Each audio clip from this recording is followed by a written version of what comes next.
Welcome to Dave's Cooking Show, and for you today, we have some Jim Beam chicken sliders. Now, how to make the barbecue sauce that's going to be crucial for this is linked in the description below. Watch my Jim Beam burger video. You'll find out how to make the sauce. And these are just some boneless chicken thighs that I trimmed up, got rid of some of the excess fat. And now I'm just adding a ranch seasoning mix, a cattle ranch seasoning mix I picked up at my local grocery store. I like their spice blends. And we're going to grill these till they're done. And through the magic of cooking show editing, our chicken is done. So let's bring it on in the house. All right, as you can see here, I got a little slow cooker. I've shredded our chicken. And now we're going to add a good amount of sauce, making sure to splatter it all over the counter.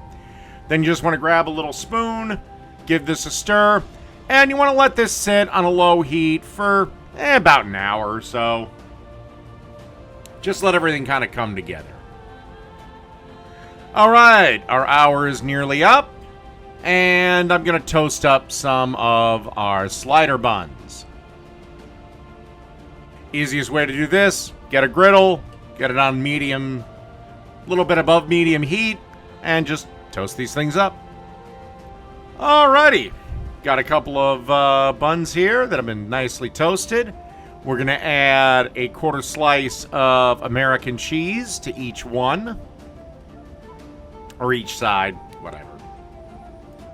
And then you want to add some of that shredded barbecue chicken that I made.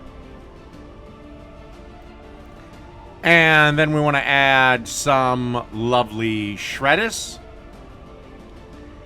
And pop the top bun on top. And that's it. Jim Beam chicken sliders. Done.